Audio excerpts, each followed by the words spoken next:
Merci de nous recevoir chez vous. De nous rejoindre sur Télé50 pour l'essentiel de l'actualité. Après les titres, place au développement. Bienvenue à tous. Le monde célèbre aujourd'hui la journée internationale des casques bleus. Bonsoir Mathieu et bienvenue à tous. Le rapport confidentiel. Merci à vous tous qui nous avez suivis de partout. L'actualité continue avec la revue de presse. Et c'est l'heure de la revue de presse avec à la présentation Arlette Matongo. Présente en BBC Afrique. Le grand rendez-vous de l'actualité qui a dominé la semaine qui vient de s'achever, c'est la rétrospective. Merci de votre fidélité à Télé50. Information 24h/24. À chaque heure, à toute heure. Télé50, simplement congolais.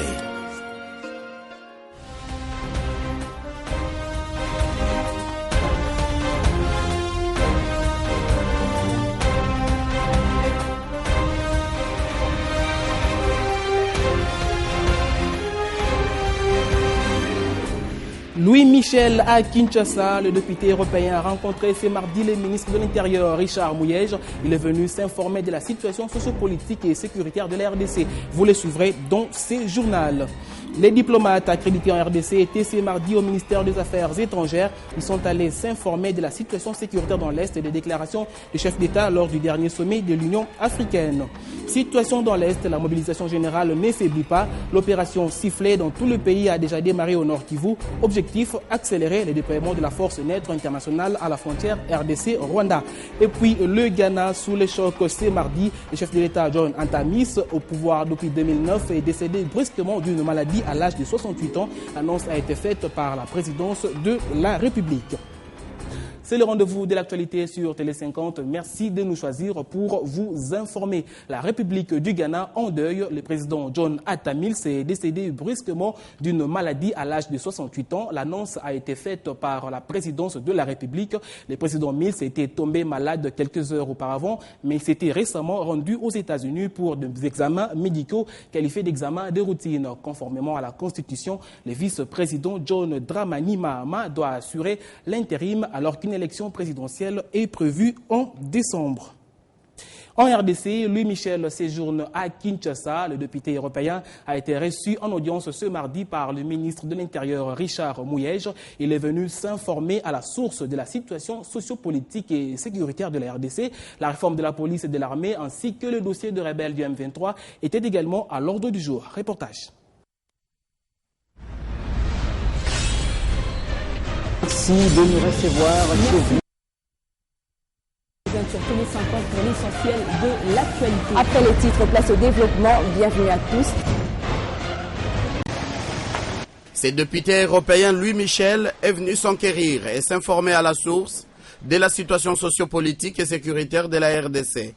Les deux hommes politiques, Louis Michel et Richard Muyej, ministre congolais de l'Intérieur, ont passé à revue les dossiers de la réforme de la police et de l'armée congolaise, la question des rebelles du M23 et les résolutions de la rencontre d'Addis Abeba ont été également discutées. Nous avons fait le point sur les problèmes de sécurité, nous avons fait le point sur la réforme des services de police, nous avons parlé aussi du sommet de la francophonie, nous avons évoqué absolument toutes les questions qui aujourd'hui sont sensibles dans votre pays. Ils ont fait les déplacements du ministère des Affaires étrangères. Les ambassadeurs et corps diplomatiques accrédités à Kinshasa sont allés voir ce mardi les ministres Raymond Tshibanda. Objectif, s'informer de la situation sécuritaire dans l'Est de la RDC et des déclarations de chefs d'État après le 19e sommet de l'Union africaine à Addis Abeba. Dans sa communication aux ambassadeurs et chefs des missions diplomatiques accrédités en République démocratique du Congo, le ministre des Affaires étrangères, coopération internationale et francophonie, Raymond Tshibanda Ntonga Moulongo, qui avait à ses côtés le vice-ministre des Affaires étrangères, Maître Célestin Toundayaka Sende, et celui de la coopération internationale et régionale, Dismas Mangwengbu, a fixé les ambassadeurs et chefs des missions diplomatiques sur la déclaration des chefs d'État et des gouvernements de la CIRGL sur la situation sécuritaire dans l'Est de la RDC. Ils ont demandé que soit établie immédiatement une force internationale neutre pour éradiquer le M23, les FDLR, ainsi que toutes les autres forces négatives qui opèrent dans l'Est de la République démocratique du Congo, mais aussi pour assurer le contrôle et la sécurisation des zones frontalières. Ils ont demandé aux États membres de la Conférence internationale sur la région des Grands Lacs de mettre en œuvre dans sa totalité le pacte sur la sécurité, la stabilité et le développement dans la région des Grands Lacs, et plus particulièrement le protocole sur la non-agression et la défense mutuelle dans la région des Grands Lacs. Situation dans l'Est toujours, la mobilisation ne faiblit pas et s'accroît du jour au lendemain. Depuis lundi, la coordination provinciale de la société civile du Nord Kivu a lancé l'opération Sifflet sur l'ensemble du pays, opération qui entend précipiter l'arrivée de la force internationale neutre pour sécuriser la frontière entre la RDC et le Rwanda, mais aussi éradiquer les rebelles du M23, les FDLR et les autres groupes armés qui déstabilisent l'Est de la RDC. Marcel Bindelo, notre correspondant sur place, nous fait le point. La mobilisation de la population par les sifflets, les klaxons, les cloches, les tambours et les tam-tams a été lancée hier lundi à 12h avec succès en province Nord Kivu, reconnaît la société civile de cette province. La coordination provinciale de la force vive, qui s'en réjouit, indique que le mot d'ordre a été réellement suivi sur l'ensemble de la province Nord Kivu. Le vice-président et porte-parole de cette structure annonce que les villes de Goma et Beni, ainsi que les cités d'Oicha, Lubero et Saké, et bien d'autres en province ont prêché par le meilleur exemple. La société civile du Nord Kivu déplore tout de même qu'il s'observe encore une sorte de timidité en ville de Butembo relative à cette mobilisation, contrairement aux autres villes et territoires de la province, ce dont elle attire l'attention des bubolettes qui semblent ni chauds ni froids. Tout en encourageant ceux qui ont suivi l'appel dès le premier jour, Maître Omar Kavota exhorte les taximens, les paysans, les commerçants, les élèves, les étudiants et ainsi que toutes les autres couches de la population à se lancer dans la danse à partir de ce deuxième jour des manifestations pour inciter les États à envoyer d'urgence la force internationale neutre devant en finir avec l'M23 ainsi qu'avec les rebelles rwandais de FDLR. Rappelons que les démarches actuelles de la société civile du Nord Kivu face à la crise armée à l'est du pays consistent à appeler la population congolaise à une mobilisation totale. Marcel Bezelo, Butembo, Télé 50. Au Bas-Congo, le port de Matadi doit fonctionner correctement. Voilà l'essence de la descente sur place du chef du gouvernement, Augustin Matata-Mponyo, accompagné de quelques ministres. Une tournée qui a commencé le week-end dernier. Le communiqué final est donné ici par Patrice Kidepi, ministre délégué aux Finances. On le suit. Le gouvernement de la République a pris en urgence les mesures ci-après et à titre préliminaire. Matière spécifique. A. Secteur de l'économie nationale. 1. Signature de l'arrêté ministériel portant publication des tarifs des agents maritimes afin de supprimer certaines perceptions illégales. 2. Signature des arrêtés portant respectivement fixation des prix des carburants et du prix du carburant d'aviation. B. Secteur des finances. Signature de l'arrêté modifiant et complétant les mesures d'application de l'ordonnance loi numéro 010/002 du 20 août 2010 portant code des douanes pour mettre fin au cumul de fonctions des activités des agences en douane. 3. Radiation des agences en douane inciviques. Interdiction de cumul de la qualité d'importateur et de commissionnaire en douane pour des raisons de transparence. Suspension du coordonnateur provincial de la police des frontières. Signature de l'arrêté interministériel portant disposition relative aux catégories des marchandises et opérations autorisées pour la transformation des marchandises destinées à la mise en consommation. Signature de l'arrêté interministériel portant transfert de la perception des frais logistiques terrestres au profit de la SCTP en vue de permettre à cette entreprise de restaurer son parc ferroviaire et de réhabiliter les voies ferrées de manière à permettre l'évacuation rapide et à moindre coût du fret en transit au port de Matadi. 2. Signature de l'arrêté ministériel portant fixation de quelques modalités de fonctionnement du port de Matadi. 3. Réforme de la mise en place du guichet unique. Décision unique, paraphe des termes de référence de recrutement de l'opérateur chargé de gérer le guichet unique intégral en vue de lancer l'appel d'offres quant à ce. Les sanctions sans complaisance seront prises à l'égard de tout citoyen qui s'écarterait de la vision du chef de l'État sur la révolution dans la modernité qui prône une rupture totale avec les antivaleurs qui gangrènent notre société. Toujours en province, cette fois dans le Bandundu, le gouvernement provincial s'engage à relayer le message en rapport avec le lancement officiel de la campagne nationale d'adhésion de la RDC aux zones libre-échange régionales COMESA, SADC et CEAC. De précision avec Dadou Ekiom depuis Bandundu-Ville. Le lancement officiel de la campagne nationale de l'adhésion de la RDC aux zones de libre-échange régionales COMESA, SADC, CEAC a vécu dans la province du Bandundu. C'est le ministre provincial de l'Environnement, Conservation de la Nature, Tourisme, Eaux et Forêts du Bandundu, M. Luizongo Ekolonga, qui en a procédé au lancement au nom du gouverneur de province en mission.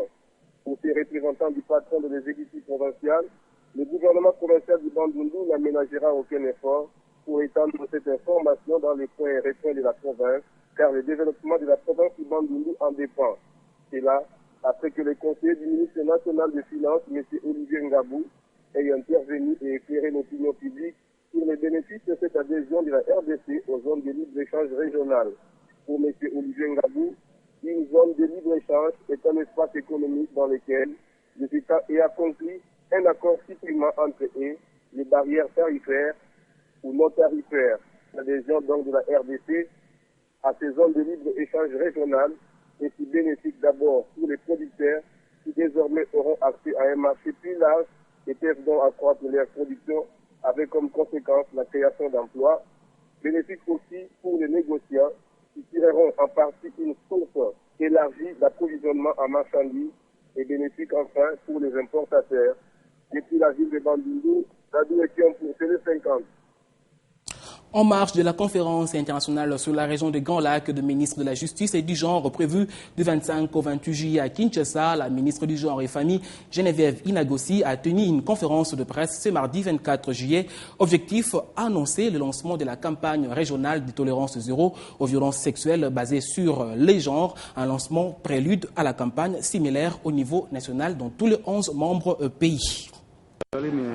Ces assises de 4 jours rentrent dans la ligne droite des décisions prises à l'issue de la déclaration du sommet de Kampala sur les violences sexuelles basées sur le genre. En 2010, cette déclaration exigeait aux pays membres de lancer simultanément les campagnes nationales Tolérance Zéro maintenant et ce, contre les crimes et l'impunité. Le ministère du Genre, de la Famille et de l'Enfant, que j'ai l'honneur de diriger, organise du 25 au 28 juillet 2012, donc à partir de demain, une consultation de haut niveau des ministres des États membres de la Conférence internationale des Grands Lacs, des ministres ayant en charge la justice, les droits humains et le genre. Il s'agit également de mettre sur pied et consolider les tribunaux, les sessions et les procédures spécialisées en vue d'accélérer les traitements de cas de violences sexuelles et basés sur le genre dans les stations de police et dans les juridictions compétentes. Nous attendons de ces assises qu'une déclaration approuvée avec des recommandations claires sur la manière d'organiser et de mettre en œuvre les sessions et les procédures spécialisées. C'est une occasion de faire une analyse globale des tribunaux spécialisés sur les violences sexuelles basées sur le genre. Des exposés de chaque pays membre sur le progrès réalisé ainsi que des défis à relever dans la résolution des questions relatives aux violences sexuelles seront mis à profit des participants. Et la modernisation des services publics congolais bénéficieront du coup de pouce de la Belgique. Le gouvernement belge a également assuré de sa participation à la mise en place du portail Internet du gouvernement congolais lors de la tenue du 14e sommet de la francophonie du 12 au 14 octobre à Kinshasa. Suivez.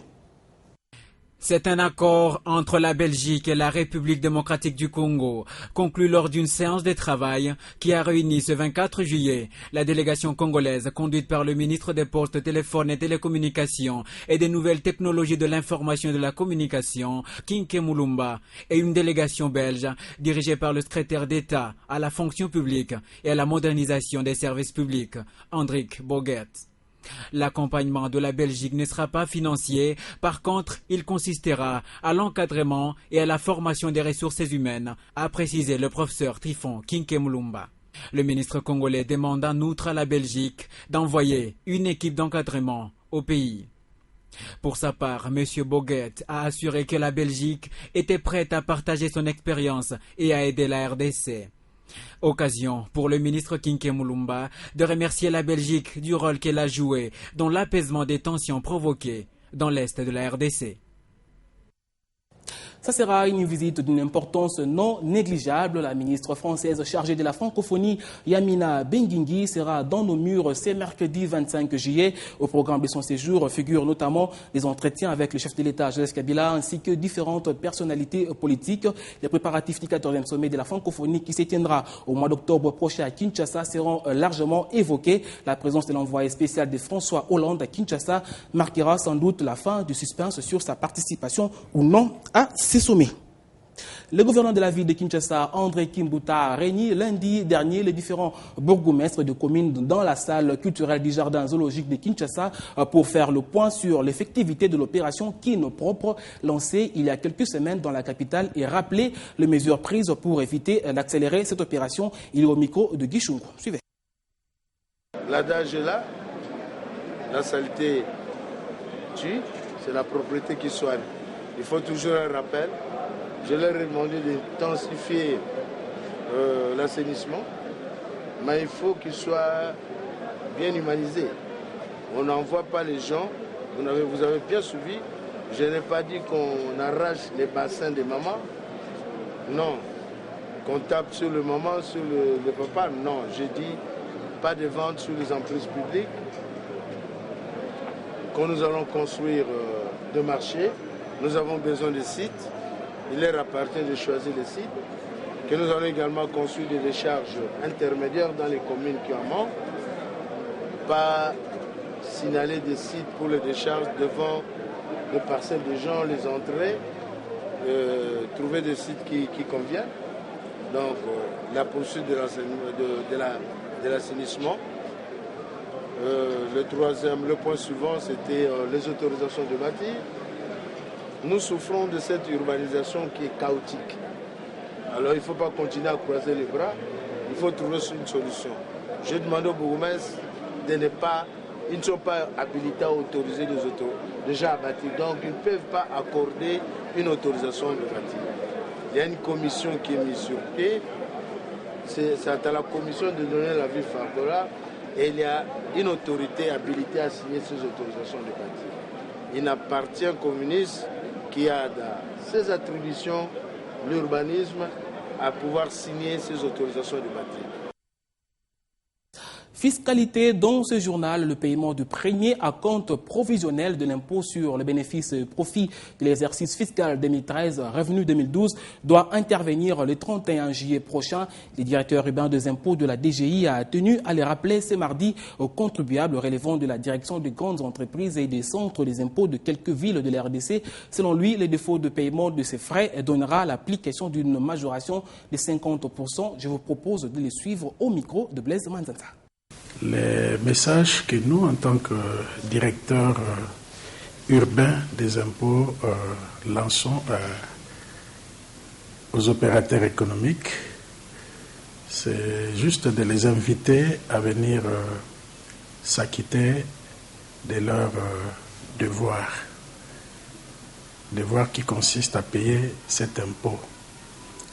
Nous, direction urbaine des impôts, nous sommes concernés parce que nous gérons un service qui est habilité à recouvrer cet impôt, le premier acompte provisionnel lié à l'impôt sur le bénéfice comptant pour l'exercice 2013.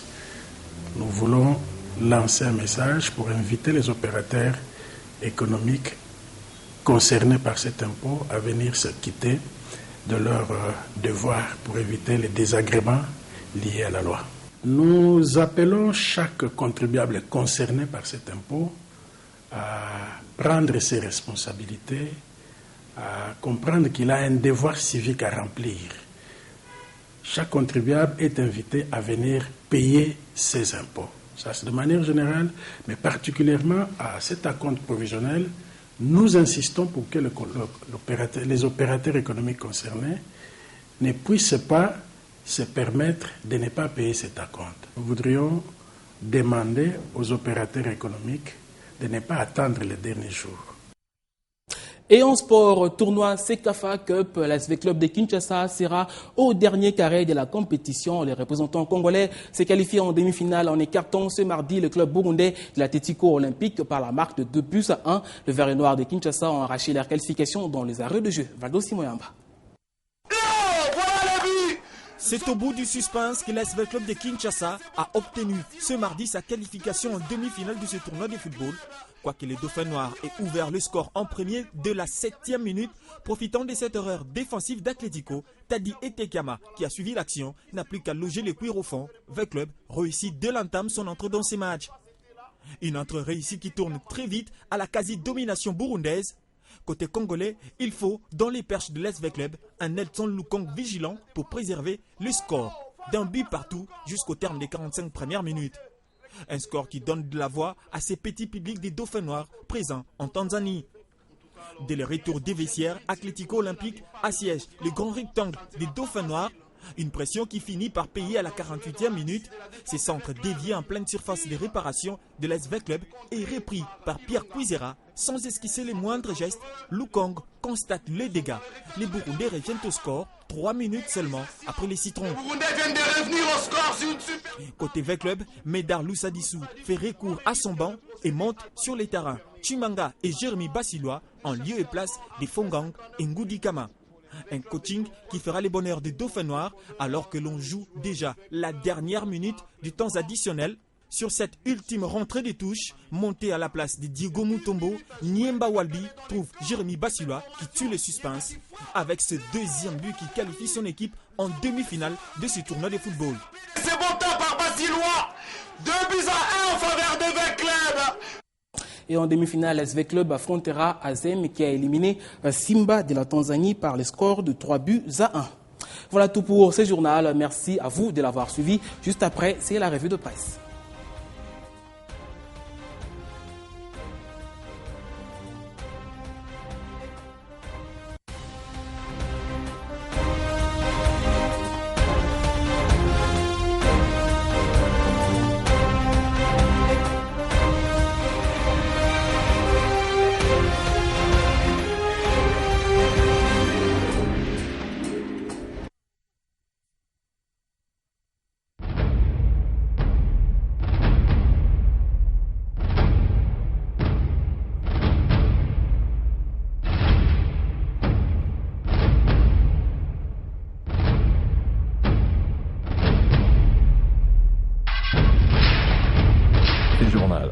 vous a été offert par la BCDC.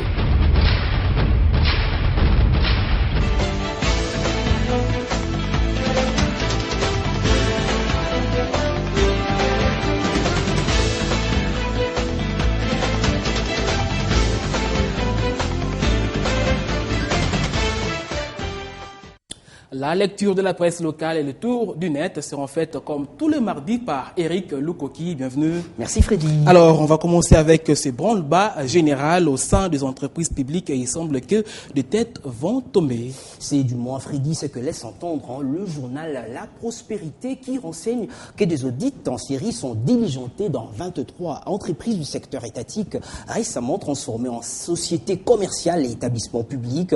C'est une nécessité, ces audits concèdent l'éditorialiste du journal pour vérifier la traçabilité et la bonne gestion de ces sociétés en vue de permettre une croissance économique efficiente. Mais le problème, c'est le résultat. Il n'est point question de commencer pour s'arrêter en si bon chemin, dit l'éditorialiste. Il faut mener l'opération jusqu'au bout et dans toutes les entreprises. La Bible ne dit-elle pas que vaut mieux la fin d'une chose que son commencement? La référence plus, qui aborde le même sujet en une, donne plus de précisions sur le commandement de ses contrôles dans 3 entreprises.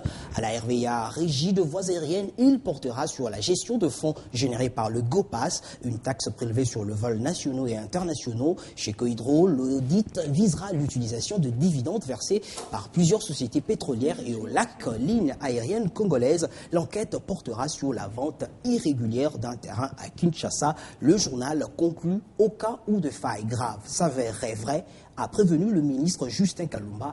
Les responsables se verront sanctionnés. Comme vous l'avez dit, les têtes vont tomber. Exactement. Alors, à l'international, revenons sur la fusillade qui a fait 12 morts vendredi dernier dans le Colorado, aux États-Unis d'Amérique. Oui, avec le responsable présumé des sécurités, James Holm, qui a comparu lundi 23 juillet pour la première fois devant la justice américaine. Et sa photo fait la une de Métro en France. Une image où l'on le voit, le cheveu teint rouge, les yeux écarquillé. Le jeune homme a apparu tour à tour triste ou absent. Sa défense a annoncé qu'elle allait probablement invoquer la folie pour justifier son geste.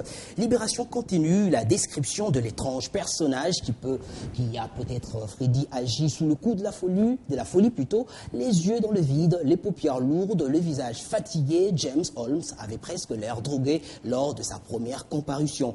Difficile de décrire ce qui se passe dans l'esprit du tireur présumé, poursuit le journal. Ses yeux s'écarquillaient puis se vidaient de toute expression. Il a semblé pour le moins absent lors de cette première audience. Mais le journal souligne que ce que l'on retiendra de ces premières images du tireur présumé, ce sont plutôt ses cheveux teints en rouge. Selon le média américain, James Holmes avait déclaré aux policiers qui l'ont arrêté après la fusillade qu'il était le Joker, c'est-à-dire l'ennemi de Batman. Toutefois, l'homme de 24 ans n'a pas dit un mot au cours de l'audience qui a duré, Freddy, en tout 12 minutes comme les 12 victimes tombées lors de cette fusillade. La question qu'on se pose, pourquoi 12? Voilà, c'est en tout cas une simple coïncidence. Oui. On reste aux États-Unis pour parler d'une ville fantôme du fin fond du Texas qui va se rebaptiser Bikini, et c'est là qu'on va terminer. Ah oui, la révélation est du site gentside.com. Banker Smith va renaître, Freddy, de ses cendres, mais d'une bien particulière manière. Alors, qu'est-ce qui va arriver à cette ville? Cette petite bourgade va être peuplée uniquement par des filles en bikini, d'où le nom de la ville.